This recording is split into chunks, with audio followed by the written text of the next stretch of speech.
മേഘ ഇപ്പോൾ ഏറെ സംസാര വിഷയമായിക്കൊണ്ടിരിക്കുന്നത് നമ്മുടെ വയനാട് തുരങ്കപാതയിൽ ഉണ്ടായിരുന്ന മണ്ണിടിച്ചിലാണ്. ദിവസം കൂടുന്തോറും കൂടുതൽ വിവരങ്ങൾ വെളിപ്പെടുത്തലുകളാണ് നമുക്ക് കിട്ടിക്കൊണ്ടിരിക്കുന്നത്. ഇപ്പോൾ ഇതാ സാമൂഹികാഘാത പഠനം പൂർത്തിയാക്കാതെ അല്ലെങ്കിൽ അതിനെ വകവയ്ക്കാതെയാണ് ആ തുരങ്കപാത പഠനവും അല്ലെങ്കിൽ തുരങ്കപാത നിർമ്മാണവും കൂടെ അതിൻ്റെ ആ ഒരു തുരങ്കം സ്ഫോടനങ്ങളുണ്ട്, അതെല്ലാം ഈ ഒരു പരിസ്ഥിതി ലോല പ്രദേശത്തെ ഏറ്റവും ദുർബലമാക്കി എന്നുള്ള റിപ്പോർട്ടുകളാണ് ഏറ്റവും അവസാനമായി പുറത്തു വരുന്നത്. ശരിക്കും ഇത് ആരുടെ വീഴ്ചയാണ്? സിസ്റ്റത്തിൻ്റെതാണോ അതോ മുൻ സർക്കാരിൻ്റെതാണോ? ഇത് ഒരു സംഘടിതമായ വീഴ്ചയാണെന്ന് പറയാനാണ് ഞാൻ ആഗ്രഹിക്കുന്നത്. കാരണം എല്ലാവർക്കും തെറ്റുകൾ സംഭവിച്ചിട്ടുണ്ട്. ഇപ്പോൾ ഈ പറഞ്ഞ പരിസ്ഥിതി ആഘാത പഠനം കുറെ കാലം നീണ്ടു നിന്ന പഠനത്തിന് ശേഷം അവർ പറഞ്ഞത് 2019-ലും 2024-ലും അവിടെ മണ്ണിടിച്ചിലുണ്ടായിട്ടുണ്ട്. ഇത് വളരെ പരിസ്ഥിതി ലോല പ്രദേശമാണ്, ഇവിടെ തുരങ്കപാത നിർമ്മിക്കുന്നത് അപകടമായിരിക്കാൻ സാധ്യതയുണ്ട് എന്നുള്ളൊരു സാധ്യതാ റിപ്പോർട്ട് അവർ മുന്നോട്ട് വയ്ക്കുന്നു. അപ്പോൾ സ്വാഭാവികമായിട്ടും അതൊരു സംശയത്തിന്റെ നിഴലിൽ നിർത്തേണ്ട ഒരു സാഹചര്യമാണ്. ഇപ്പോൾ വയനാട്ടിൽ ജനസാന്ദ്രത കുറവാണെങ്കിൽ പോലും ജനങ്ങൾ താമസിക്കാത്ത സ്ഥലമല്ല. ഇപ്പോൾ ജനത്തിന് ഇപ്പൊ സാധാരണക്കാരന്റെ ജീവന് അപകടം ഉണ്ടാകാവുന്ന സാഹചര്യം അവിടെ നിലനിൽക്കുമ്പോൾ പോലും എന്തുകൊണ്ട് ഈ പഠനം മാറ്റിവെച്ച് അവർക്ക് മുന്നോട്ട് പോകാൻ കഴിഞ്ഞു എന്നുള്ളതാണ് മനസ്സിലാകാത്തത്.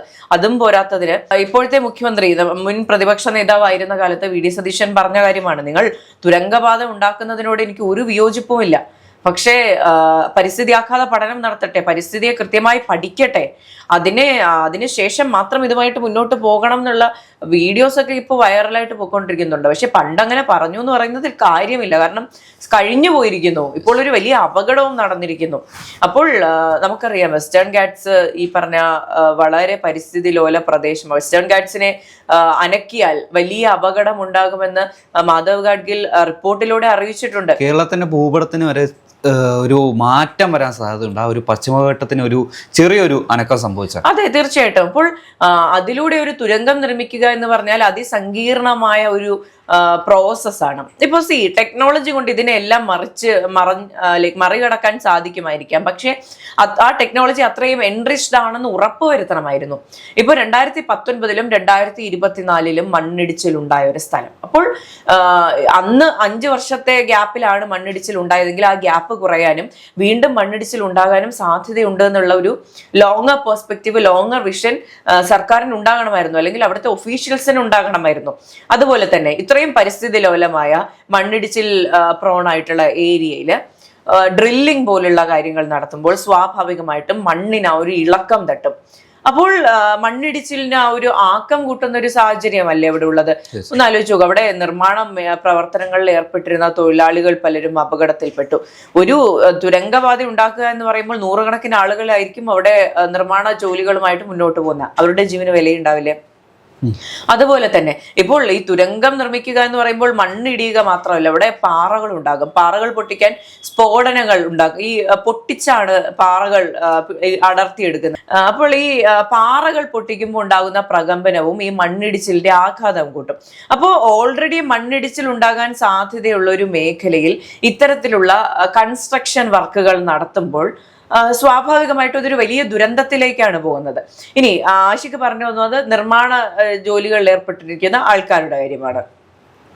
അല്ല, ഇതിന്റെ ഒരു തുടക്ക സമയം ഉണ്ടായിരുന്നല്ലോ, അതായത് ഈ തുരങ്കപാത നിർമ്മിക്കുന്നതിന് വേണ്ടി മലയ്ക്ക് സ്ഫോടനം നടത്തുന്ന ആ ഒരു സംഭവം. ആ സമയത്തെല്ലാം ഈ ഒരു വൈബ്രേഷൻ, ആ ഒരു അനക്കം അല്ലെങ്കിൽ ഒരു പ്രകമ്പനം ഈ ഒരു പരിസ്ഥിതി ലോല മേഖലയെ ഏറ്റവും കൂടുതൽ ശോഷിച്ച ഒരു അവസ്ഥയിലേക്ക് കിടത്തി വിട്ടു എന്ന് വേണം പറയാൻ. തുടർച്ചയായ ഡ്രില്ലിങ്ങും അല്ലെങ്കിൽ ഈ ഒരു പാറ പൊട്ടിക്കലും പ്രകാരം അല്ലെങ്കിൽ അതിൻ്റെ ആ ഒരു ആ ഘടനയെ തന്നെയാണ് ഈ ഒരു തുരങ്കപാത ശരിക്കും ഒരു വഴി മാറ്റി വിട്ടത്.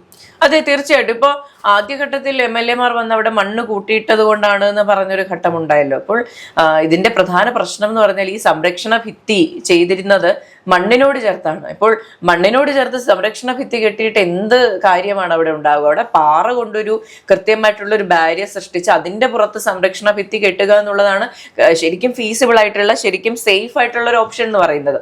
അപ്പോൾ ഈ കരാർ കമ്പനിക്ക് വീഴ്ച സംഭവിച്ചിട്ടുണ്ട്. അത് എത്ര പഠനങ്ങൾ നടത്തിയെന്ന് പറഞ്ഞാലും അതിന്റെ ഇന്റൻസിറ്റി മനസ്സിലാവുന്നല്ലാതെ അതിന് മുൻപ് തന്നെ ഈ പറഞ്ഞ കരാർ കമ്പനിക്ക് വീഴ്ച സംഭവിച്ചിട്ടുണ്ട്. ഇത്രയും പ്രശ്നങ്ങൾ ഉന്നയിക്കപ്പെട്ട ഒരു റിപ്പോർട്ട് മുന്നിൽ ഉണ്ടായിരുന്നിട്ടും മണ്ണിടിച്ചിൽ പ്രോൺ ആയിട്ടുള്ള മേഖലയാണ്, മണ്ണിടിച്ചിൽ എപ്പോൾ വേണമെങ്കിലും ഉണ്ടാകാൻ സാധ്യതയുള്ള മേഖലയാണ്, പരിസ്ഥിതി ലോല പ്രദേശമാണ് എന്ന് എഴുതി വെച്ച ഒരു റിപ്പോർട്ട് മുന്നിൽ കിട്ടിയിട്ട് പോലും എന്തുകൊണ്ട് മുൻ സർക്കാർ ഇതിന് ഒപ്പിട്ടു എന്നുള്ള ചോദ്യമാണ് ചോദിക്കേണ്ടത്. ഇപ്പോൾ എനിക്ക് തോന്നുന്നു പ്രതിപക്ഷം എതിർക്കുന്ന കാര്യങ്ങൾ കുറച്ചുകൂടി വേഗതയിൽ ചെയ്യാനൊരു ടെൻഡൻസി പഴയ സർക്കാരിന് ഉണ്ടായിരുന്നു എന്ന് ഒരു തോന്നൽ ചിന്തിച്ചു വരുമ്പോൾ എന്റെ മനസ്സിൽ വരുന്ന ഒരു കാര്യമാണ്. ഇപ്പോൾ പ്രതിപക്ഷം ഓപ്പോസ് ചെയ്ത് അപ്പൊ ഇത് നല്ല പരിപാടിയായിരിക്കും, നമുക്കിത് കൊണ്ടുപോകാം എന്നുള്ളൊരു തോട്ട് ഉണ്ടായിരുന്നോ? അല്ലെങ്കിൽ ഇതൊരു ക്രിയാത്മകമായിട്ട് അല്ലെങ്കിൽ ഒരു പ്രൊഡക്റ്റീവായിട്ട് പറഞ്ഞൊരു കാര്യം വിമർശിക്കുന്ന നല്ലൊരു കാര്യം നാടിന് നടക്കട്ടെ എന്ന് വിചാരിച്ചുകൊണ്ട് മുൻ പ്രതിപക്ഷ നേതാവ് വിമർശിച്ചൊരു കാര്യം എന്തിന് ദ്രുതഗതിയിൽ നടത്തി എന്നുള്ളൊരു ചോദ്യം ഉണ്ടാകുന്നു. എന്നിട്ട് ഈ ദുരന്തം നടന്നതിന് ശേഷം സർക്കാർ ഇതിനെ രാഷ്ട്രീയവൽക്കരിക്കാൻ ശ്രമിക്കുന്നു എന്നുള്ള മുടന്തൻ ന്യായവുമായി ഇങ്ങനത്തെ വെറുതെയുള്ള ന്യായീകരണങ്ങളുമായിട്ട് വരുന്നത് എന്തിന്റെ അടിസ്ഥാനത്തിലാണെന്നാണ് ചോദിക്കുന്നത്. നമുക്ക് മുന്നിൽ ഇപ്പോ തടയാൻ കഴിയുന്ന ഒരു ദുരന്തം നമുക്ക് മുന്നിൽ ഉണ്ടെങ്കിൽ അത് തടയുക എന്നുള്ളതാണ് നമ്മൾ ചെയ്യേണ്ടത്.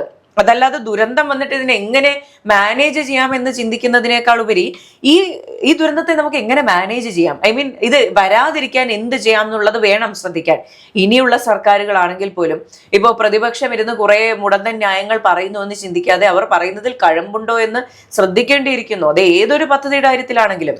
അത് മാത്രമല്ല, ഒരു സാധാരണക്കാരൻ അല്ലെങ്കിൽ ഒരു കോമൺ മാൻ ചിന്തിച്ചാൽ ഈ ഒരു ദുരന്തത്തിന്റെ ഒരു ബാക്ക്ഗ്രൗണ്ട് നമുക്ക് മനസ്സിലാവും. കാരണം 2 തവണ, അതായത് 3-5 വർഷങ്ങളുടെ ഗ്യാപ്പിൽ 2 തവണ ലാൻഡ് സ്ലൈഡ് നടന്നിട്ടുള്ള ഒരു പ്രദേശത്ത് ഇതുപോലുള്ള സ്ഫോടനങ്ങൾ ഈ ഡ്രില്ലിംഗ് നടത്തിയാൽ ഇതുപോലെ പ്രശ്നം ഉണ്ടാവില്ലേ എന്ന് മുമ്പ്, അതായത് സാധ്യതാ പഠനത്തിനുണ്ടായിരുന്നവർ ആലോചിച്ചിരുന്നില്ലേ എന്നാണ് എൻ്റെ ചോദ്യം.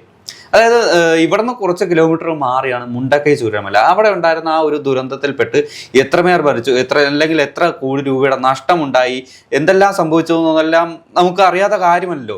ഇനി ഈ ഒരു തുരങ്കപാത ഈ ഒരു സമയത്ത് അപകടം ഉണ്ടായില്ല, പകരം ഈ ഒരു സമയത്ത് ഈ ഒരു വാഹനങ്ങൾ കടന്നു പോവുകയോ അല്ലെങ്കിൽ ഉദ്ഘാടനത്തിന് ശേഷം നിരവധി വാഹനങ്ങൾ പാസ് ചെയ്യുന്ന സമയത്താണ് അപകടം ഉണ്ടായിരുന്നെങ്കിൽ ഇതിന്റെ ആ വ്യാപ്തി ഒന്ന് ആലോചിച്ച് നോക്കണം. അപ്പൊ ഈ ഒരു അപകടത്തിന് ആര് ഉത്തരവാദിത്വം പറയും?